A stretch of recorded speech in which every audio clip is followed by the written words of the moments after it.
ओम सुमुखश्चैकदन्तश्च कपिलो गजकर्णकः लम्बोदरस्य विकटो विघ्ननाशो विनायकः धूम्रकेतुर्गणाध्यक्षो बालचन्द्रो गजानना द्वादशेतानि नामानि या पठे शृणुयादपि विद्यारम्भे विवाहे च प्रवेशे निर्गमे तथा संग्रामे संकटे चैव विघ्नस्तस्य न जायते। नमस्कार, स्वागत है आपका आचार्यवाणी चैनल में। मैं आचार्य डॉक्टर विक्रमादित्य आपका स्वागत करता हूं और आज का विषय हमारा है वृषभ राशि वालों के लिए कैसा रहेगा ये बृहस्पति का अस्त होना, क्या प्रभाव उत्पन्न करने वाला है। देखिए, बृहस्पति बड़ी मुश्किल से, बड़े भाग्य से परिवर्तन का योग आपकी राशि के अनुसार से बने और ये विशेष तौर पर आपकी राशि के अनुसार से जब योग बना था 1 मई को, तो हमने आपको बताया था उलझने दूर होने के योग बनेंगे, उलझने समाप्ति की तरफ जा रही हैं। बृहस्पति 12वें भाव से निकलकर 1 मई को विशेष तौर पर परिवर्तन का योग बनाए थे, लेकिन संसार की विचित्र स्थिति समझें, ग्रहों की विभिन्न स्थिति समझें कि परिवर्तन हुआ और जैसे ही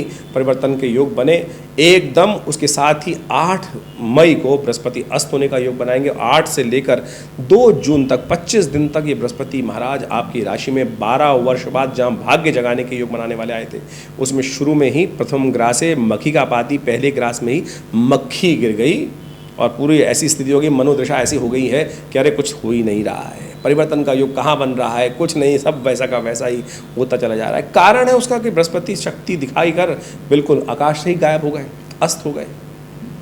अस्त होने का मतलब है कि किसी सूर्य के बिल्कुल सन्निकट आ जाए कोई ग्रह, 12 डिग्री के आसपास कोई ग्रह आ जाता है तो वो आकाश मंडल में दिखाई देना बंद हो जाता है। जैसे एक बहुत बड़ी लाइट सामने से आ रही हो और ऐसा देखें, रात को एक बड़ा वाहन पीछे से आ रहा है, उसकी लाइट की तरफ आप देखेंगे तो वो वाहन आपको पीछे से दिखाई नहीं देगा, लेकिन खाली लाइट आपकी आंखें चुंधिया देगी। वो लाइट आपको पीछे से, वो बड़ा ट्रक भी आ रहा होगा तो उसकी आभा मंडल आपको दिखाएगा ही नहीं, वो विशेष तौर पर दिखेगा, केवल लाइट जल रही है।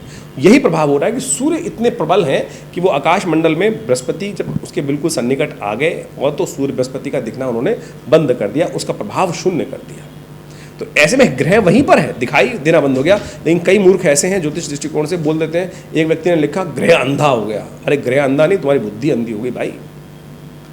ग्रह तो वहीं का वहीं है, लेकिन आकाश मंडल में सूर्य ने अपने प्रबल प्रकाश से, अपने प्रबल प्रताप से उसका प्रभाव लोप कर दिया और ज्योतिष के दृष्टिकोण से इसको कहा जाता है कि उसका प्रभाव शून्य हो गया है। ग्रह वहीं पर, लेकिन उसकी अब उसका कुछ ना कुछ अंश रहेगा, कुछ ना कुछ प्रभाव रहेगा, लेकिन जितना बढ़िया प्रभाव होना चाहिए, जितना महत्वपूर्ण बड़ा प्रभाव होना चाहिए, बृहस्पति जैसा देवगुरु जैसा प्रभाव कहा जाता है, संपूर्ण रूप से ज्ञान को आच्छादित करने वाला प्रभाव जो 12 वर्ष बाद आपके लिए महत्वपूर्ण परिवर्तन योग बनाने वाला था, उसकी ताकत में कमी आ गई, उसकी ताकत में कमी आ गई। क्यों? सूर्य और विशेष तौर पे ग्रह समझे कि ये बहुत लंबा समय नहीं है, 8 मई से लेकर 2 जून 25 दिन तक के लिए प्रभाव हुआ है। उसके बाद वारे न्यारे करने के योग बिल्कुल बनाएगा बृहस्पति, बहुत सुंदर योग बनाएगा। लेकिन इन 25 दिनों में आपको एंजाइटी बढ़ा सकता है, अननेसेसरी की परेशानी बढ़ा सकता है, द्वंद्व बढ़ा सकता है, माता पिता के साथ थोड़ा सा, बड़े लोगों के साथ, गुरुजन के साथ, अच्छे कंसेप्ट के साथ थोड़ा अंतर द्वंद्व उत्पन्न कर सकता है, मनोमस्तिष्क में नेगेटिविटी ला सकता है। लेकिन उनका आशीर्वाद की आपको खास ज़रूरत है, इन सब बड़े लोगों की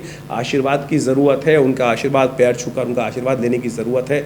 उनसे विमुख मत होइए होगा, नहीं तो भाग्य सो जाएगा। विशेष तौर पर इस बात का ध्यान रखना चाहिए आपको। ऐसे में विशेष तौर पर आपकी राशि में बड़ा विचित्र खेल होने वाला है, त्रिग्रह योग बनने वाला है। सूर्य भी वहीं प्रवेश करने वाले हैं और 19 तारीख को शुक्र भी वहाँ प्रवेश करने वाले हैं। शुक्र भी वहाँ पर अस्त अवस्था में, 3 ग्रह त्रिग्रह योग, तीनों विपरीत स्थिति के, सूर्य राजा, बृहस्पति देवगुरु, शुक्र दैत्य गुरु अपनी राशि में विराजमान होकर ये द्वंद्वात्मक स्थिति उत्पन्न करेंगे। एक विचार इधर, एक विचार इधर, राजा बीच में अपने प्रभाव को उत्पन्न करते दिखाई देंगे। और जब एक राजा के दोनों मंत्री अलग अलग प्रकार के हों तो स्थिति क्या बनेगी, आप सब समझ लीजिए। यानी आपकी राशि में बैठकर आप राजा हैं, आपके मनोमस्तिष्क में वो प्रभाव उत्पन्न करने का योग बना रहे हैं सूर्य वहाँ पर, लेकिन दोनों मंत्रीगण विचार अलग अलग दे रहे हैं। उधर राहु के साथ में मंगल पराक्रम के स्वामी 11वें भाव में जाकर बैठ गए हैं, तो ये स्थिति द्वंद्व उत्पन्न कर रही है। पराप्रकृति में भी यही घटना घटने वाली है। अंतर्द्वंद के कारण से आतंकवादी घटनाएं बढ़ सकती हैं। बृहस्पति शुक्र के साथ में युति बनाकर अस्त स्थिति में बैठने के कारण से संसार में बवंडर, अकाल, विचित्र स्थितियाँ उत्पन्न करने के योग दे सकते हैं। कहीं बवंडर, कहीं वृष्टि, अतिवृष्टि, कहीं भूकंप, तो कहीं बवंडर, इस प्रकार के तूफान वाले योग बनाते दिखाई देंगे। तो ऐसे में ध्यान रखने के, ये जो 25-30 दिन का दिन है, ये ध्यान रखते हुए उपाय करने का प्रयास करें। ऐसे में ये समझना पड़ेगा कि बृहस्पति, इन ग्रहों की स्थिति गोचर के दृष्टिकोण से आपकी राशि के साथ, आपकी जन्मपत्री के साथ कोरिलेट करने की आवश्यकता होती है। गोचर में तो ग्रह परिवर्तन हो गया, लेकिन आपकी राशि के अनुसार से पूरे वर्ष में ये महत्वपूर्ण परिवर्तन का समय, वारे न्यारे करने का समय कब होगा, उसके लिए ध्यान रखना पड़ता है कि ग्रह आपकी राशि में, जन्मपत्री में कितने अंश में, षोडश वर्ग में, षोडश वर्ग में कहाँ बैठा हुआ है, वर्गों में कहाँ किस स्थान पर है, कब वो समय आ रहा है। लेकिन ये समझ लीजिए, ये 12 वर्ष बाद बृहस्पति का जो परिवर्तन हुआ है, भाग्य से वारे न्यारे करने के योग बनाने वाला है। ऐसे में कुछ खास उपाय करने की जरूरत है। बृहस्पति को नित्यपति ताकत देने का प्रयास करें, शुक्र को नित्यपति ताकत देने का प्रयास करें, सूर्य को शांत करने का प्रयास करें। सूर्य शांत होंगे जल से, नित्यपति जल दीजिए सूर्य को। बृहस्पति के मंत्र का जप करें, ओम ग्रांग ग्रीं ग्रौं स गुरुवे नमः। पीले वस्त्र अपने पास रखने का प्रयास कीजिए, केसर का नित्यपति सेवन करने का प्रयास करें। बहुत सारे उपाय हैं ज्योतिष के दृष्टिकोण से, और बहुत सारे लोग उपाय करने के चक्कर में बड़ी विचित्र विडंबनाओं में फंस जाते हैं, लाखों रुपए खर्च कर देते हैं, लाखों रुपए के नग पहन लेते हैं। लेकिन हम इस चैनल के माध्यम से आपको बताते हैं सीधे साधे उपाय। बृहस्पति खराब है ना, शुक्र भी खराब है, तो आपके हाथ में ये 5 उंगलियाँ हैं, ये बृहस्पति की है, ये विशेष तौर पर आपके लिए शनि की उंगली है, ये सूर्य की उंगली है, ये विशेष तौर पर बुध की उंगली है। ये बृहस्पति की उंगली को शुक्र के साथ, अंगूठे के साथ में लगा दीजिए, टच कर दीजिए, ज्ञान मुद्रा बन जाएगी। इस मुद्रा का अभ्यास करते हुए नित्यपति बृहस्पति के मंत्र का जप, ओम नमो नारायणाय मंत्र का जप, भगवान विष्णु के मंत्र का जप, ओम नमः शिवाय का जप, कुछ भी करने का प्रयास। सबसे अच्छा है कि ग्रांग ग्रीं ग्रौं स गुरुवे नमः, इसका नित्यपति एक माला जप अवश्य करें। एक हाथ ज्ञान मुद्रा में रखते हुए इस माला को विशेष तौर पर कर लीजिए। ये ज्ञान मुद्रा वास्तविक तौर पर ये बनी, एक अंगुल, ये हाथी जो है पद्मासन में बैठकर, एक जो हाथ है, उल्टा हाथ जो है वो आपके घुटने के ऊपर, सीधा हाथ आपके यहाँ पर। भगवान कृष्ण ने गीता का उपदेश इसी मुद्रा में दिया। ये अद्भुत कल्याण करने वाली मुद्रा है। बृहस्पति का जब प्रभाव शून्य लग रहा हो तो इसको बढ़ाने का प्रयास किया। आपकी राशि के अनुसार से बृहस्पति महाराज जो हैं वो विशेष तौर पर 12वें भाव के मालिक हैं, विशेष तौर पर समझे 11वें भाव के मालिक हैं, लाभ के मालिक हैं, और साथ साथ कई प्रकार के लाभ देने के योग बनाने वाले हैं। और स्वयं बहुत धर्म स्थान को देख रहे हैं, बुद्धि को देख रहे हैं, आपके प्रभाव को, आपके बिजनेस को बढ़ रहे हैं, आपके प्रभाव को बढ़ाने वाले हैं। तो निश्चित तौर पे समझ लीजिए 12 वर्ष बाद जो समय वारे न्यारे करने आया है, बहुत सुंदर लाभ देगा आपकी राशि के अनुसार से, वृषभ राशि वालों। लेकिन ये 25 दिन के लिए कुछ खास उपाय आप करने का प्रयास करें। गौ सेवा करने का प्रयास कीजिए, खासतौर पर ध्यान रखिएगा। गौ सेवा के निमित्त यदि आप शहर में बैठे हैं, गाय नहीं मिल रही हैं, तो आप कोशिश करें गौशालाओं में जो काम कर रहे हैं लोग, वहाँ पर उनको बोल दीजिए अपने नाम से गौशाला में हर रोज़ थोड़ी पीली चने की दाल खिला दीजिए। गाय की सेवा भी हो जाएगी, बृहस्पति भी शक्ति हो जाएगी, शुक्र भी ताकत हो जाएगा, सूर्य संबंधित उपाय भी हो जाएगा। भीगा के यदि गाय को हरी पीली दाल खिलाएंगे तो ये सब उपाय कर बहुत कल्याणकारी योग बना सकते हैं। तो समझें प्राकृतिक स्थिति क्या है, कैसे आपको ठीक करना है, ये सब विज्ञान ज्योतिष के माध्यम से आपको हमने समझाने का प्रयास किया। समझेंगे तो कल्याण कर लेंगे। हमने ज्योतिष दृष्टिकोण से इन सब चीज़ों को अध्ययन बहुत लंबे समय तक किया, और बहुत महत्वपूर्ण जानकारियाँ समय समय पर हम भी आश्चर्यचकित हो जाते हैं कि कैसे ज्योतिष के दृष्टिकोण से ये पूर्वाभास हो जाता है, और कैसे ये ज्योतिष की गणनाएं जो हैं वो आपके भविष्य के बारे में बहुत सारी चीज़ें सटीक रूप से बता देती हैं। एक व्यक्ति, मुझे याद है, मैं बहुत छोटा था, पिताजी के साथ ज्योतिष का अध्ययन करने का अवसर मिलता था। हमारे पास एक बहुत मूर्धन्य देश के व्यक्ति, बड़े व्यक्ति, जो किसी बहुत बड़े उपराष्ट्रपति के, भारत के उपराष्ट्रपति के पीए थे, वो जन्मपत्री दिखाने आए पिताजी के पास, और बड़े परेशान थे उन दिनों बड़े परेशान थे। जन्मपत्री जब दिखाई उन्होंने तो कहा, जब जन्मपत्री देखी तो उन्होंने एक सीधा सीधा प्रश्न किया कि मेरी उम्र कितनी है आचार्य जी, ये बताएं। तो पिताजी ने जन्मपत्री मैं वहीं बैठा हुआ था, मैं बहुत छोटा था, ज्योतिष सीखता था, याद अभी भी है, वैसी घटनाक्रम थी। और जब जन्मपत्री देखी उनकी, तो उनकी जन्मपत्री में एक विशेष प्रकार का योग था। उन्होंने कहा कि मुझे ज्योतिषी ने बताया है कि मेरी मृत्यु इस दिन होती दिखाई दे रही है, मैं बड़ा परेशान हूँ, क्या जीवन का अंतिम समय आ गया है। पिताजी ने भी जन्मपत्री देखी, और जन्मपत्री मुझे भी समझाया उस विषय को। तो जब हमने जन्मपत्री देखी तो उसके अंदर एक ग्रह जिसके कारण से वो मृत्यु का योग बन रहा था, वो विशेष तौर पर अवस्था, किस अवस्था में था वो हमने देखा नहीं। जैसे अभी हम बृहस्पति के बारे में बता रहे हैं कि उदित अवस्था में है, अस्त अवस्था में है, और या विशेष तौर पर सुप्तादि अवस्था में, जागृत अवस्था में, वृद्धादि अवस्था में। तो वो जो ग्रह था विशेष तौर पर उनका स्वप्न अवस्था में था। वो स्वप्नादि अवस्थाएं हमारे यहाँ विशेष तौर पर बताई गई हैं, जागृत, स्वप्न, प्रगाढ़ इत्यादि, हर ग्रह की ऐसी अवस्था भी होती है। तो जब हमने जन्मपत्री देखी तो उस समय में यही निष्कर्ष निकाला कि महाराज जिसने जन्मपत्री देखी है बहुत बढ़िया तरह से देखी है, और उसने मृत्यु का जो प्रेडिक्शन किया है बिल्कुल सही है। लेकिन हम ज्योतिष के दृष्टिकोण से उन उपराष्ट्रपति के साहब जो पीए साहब थे, उनको यह बताया कि चिंता मत करो, तुम्हारी मृत्यु होगी भी और तुम जिंदा भी रहोगे। वो बोला नहीं, साफ साफ बताइए क्या मतलब हुआ इसका। उनको बताया गया कि भाई आपका जो ग्रह है विशेष तौर पर जो दिखा रहा है, मृत्यु योग बना रहा है, वो स्वप्नादि अवस्था के अंदर है, तो मृत्यु का कारक जो बनेगा वो स्वप्न में मृत्यु होने के योग बनेंगे, लेकिन जब स्वप्न से बाहर आएंगे तो जागृत अवस्था में रहेंगे आप। तो सोचें, उस व्यक्ति का वो समय निकला और जो इतना मेंटल टॉर्चर में था कि ज्योतिष के दृष्टिकोण से जो उपाय था, ज्योतिष इतनी सूक्ष्म है, आपके मनोमस्तिष्क में विचार में कोई स्वप्न भी आ रहा है तो आप समझ लीजिए वो ज्योतिष की ग्रह गणना के अनुसार से प्रिडिक्शन किया जा सकता है। जी हाँ, तो यदि वो हमारे अध्ययन में आ जाती हैं, अब इतनी ज़्यादा जो अवस्था ज्योतिष इतना गूढ़ विज्ञान है, इतना गूढ़ विज्ञान है कि उसकी हज़ारों लाखों विज्ञान की पुस्तकें हैं। कहाँ कब कौन सी पुस्तक कौन से योग कहाँ विचारों मस्तिष्क में आ गए हैं, और उनको सबको देखकर अध्ययन कर कब ज्योतिषी के मनोमस्तिष्क में वो भाव आ जाता है और किस प्रकार से वो गणनाओं के माध्यम से वो भविष्य की दृष्टा को देखते हुए, भविष्य के योगों को देखते हुए आपके इस जीवन में भविष्यवाणी करने के योग बनाते हैं, और उसको बहुत गहन चिंतन करके। तो ये घटना हमने आपको बताई और वो व्यक्ति जीवित रहा और उसके बाद पिताजी का शिष्य रहा बहुत वर्षों तक। हमें याद है कि वो जीवन आश्रम पे आते रहे। और देखिए, ये ज्योतिष जो है विडंबनाओं का नहीं, परेशानी में डालने का नहीं, परेशानी से निदान करने का, परेशानी से निकालने का योग है। तो हम हर सकल पदार्थ हैं जग माही, कर्महीन पुरुष पावत नहीं। यदि आपके जीवन में कुछ अशुभ का योग है भी, यदि आपके जीवन में कुंडलियों में कोई अशुभ योग है भी, तो उनको ठीक करने का रास्ता हम अपना सकते हैं। देखिए, अब इसको सिद्धांतिक तौर पे ये समझना पड़ेगा कि हमारे जीवन में कोई घटनाक्रम का कुछ योग बने हैं तो किस कारण से बने, कर्म के अनुसार से बने। कोई दुष्कर्म करेंगे तो दुष्योग बन जाएगा, अशुभ योग बन जाएगा, शुभ कर्म करेंगे तो शुभ योग बनेंगे। तो इसी प्रकार से जो अशुभ योग बने हैं वो शुभ कर्म करने से ठीक हो जाते हैं। आपके हाथ में कोई रेखा है, मैं अपना स्वयं एग्जाम्पल दे रहा हूँ कि मेरे हेडलाइन में जब मैं छोटा था तो उसके अंदर एक द्वीप चिन्ह था। अब जब पिताजी ने जब ज्योतिष सिखा रहे थे तो कहा कि द्वीप चिन्ह यदि किसी भी लाइन में आ जाए तो अच्छा नहीं होता। अब हमने कहा भाई कैसे ठीक करें इसको, अब ये तो है।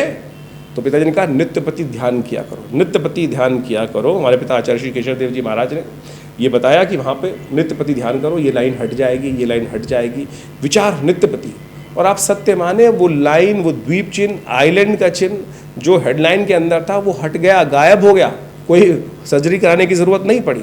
तो ज्योतिष एक प्रत्यक्ष चीज़ है, प्रत्यक्ष विज्ञान है, और वैज्ञानिक दृष्टिकोण से इन सब सिद्धांतों को समझा जा सकता है। हमने दिल्ली में विवेकानंद योगाश्रम में इन सब कार्यों को सुंदर तरीके से करके देखा है, और समय समय पर हम विभिन्न उत्सवों के माध्यम से हम उन सब कार्यों को करते भी हैं जो हमारे ज्योतिष विज्ञान के दृष्टिकोण से, पंचांग के दृष्टिकोण से हमको समझना पड़ेगा। ज्योतिष एक आध्यात्मिक विषय है, और आध्यात्मिक ऋषि मुनियों ने जब इसका सृजन किया तो उसका निदान, कारण जानना, और कारण किस प्रकार से, और उस समस्याओं का जो कारण जानने के बाद समस्या आई तो उसका निदान किस प्रकार से होगा, उसके समस्त रास्ते हमारे जन्मपत्री जो ज्योतिष विज्ञान के अंतर्गत बताए गए हैं। एक गणित विज्ञान है और एक निराकरण विज्ञान है जिसके अंदर निदान के समस्त उपाय बताए गए हैं। मंत्र विज्ञान, दान विज्ञान, मंत्र विज्ञान के अनुसार से पुराण इत्यादि में जितने दान की पद्धति बताई गई है, जितने मंत्र जप की पद्धति बताई गई, यज्ञ इत्यादि की पद्धति बताई गई है, वो सारे के सारे निदान की पद्धति के रूप में बनाए गए हैं। और हमारा विषय जो हम इस चैनल के माध्यम से, अपने आश्रम के माध्यम से आप सबके समक्ष रखते हैं, वो पौराणिक मत को रखने का प्रयास करते हैं।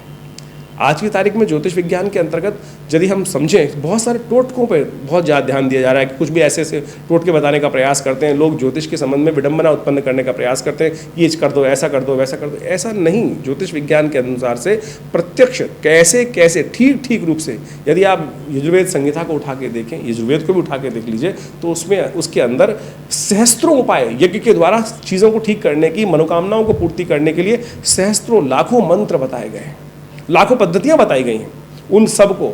और ज्योतिष में विज्ञान के अंदर जो पंचांग आप देखते हैं, पंचांग के बारे में हमने कुछ देर पहले भी बात की थी, उसके अंदर विभिन्न समय पर विभिन्न उत्सव आते हैं। वो विभिन्न उत्सव जो है वो विशेष तौर पे आप समझें, वो एक मुहूर्त है कि जिस समय में यदि आप उस कार्य को कर लोगे तो आपके द्वारा किया गया पुण्य कई गुना अधिक हो जाएगा, और जब पुण्य अधिक हो जाएंगे तो समस्या का निदान का मार्ग मिल जाएगा। तो जैसे सोमवती अमावस्या आ रही है, प्रदोष के योग आ रहे हैं, होली, दीपावली, ये सब जो अक्षय तृतीया इत्यादि, ये सब जो मुहूर्त आते हैं ये विशेष तौर पर बड़ा महत्व रखते हैं।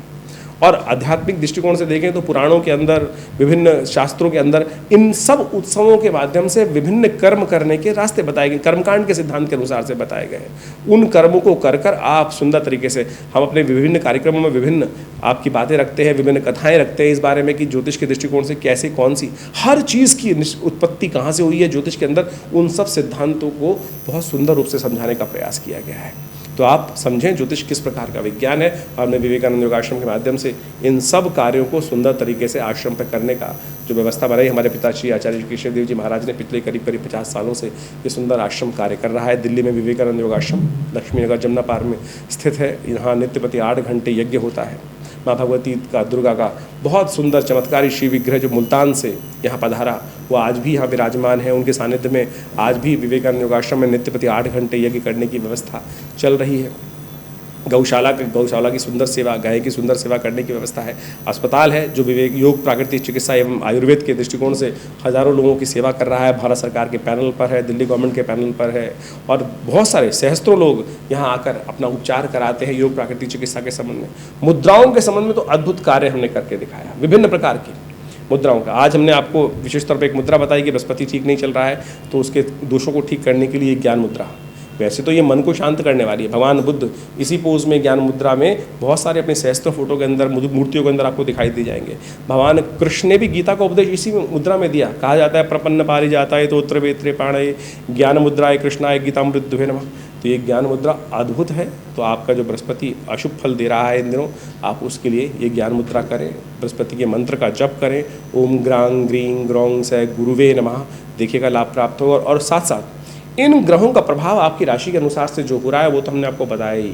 इसके बाद भी आपको बहुत गहन चिंतन करने की ज़रूरत है। आपकी मूल सबके लिए खराब नहीं है।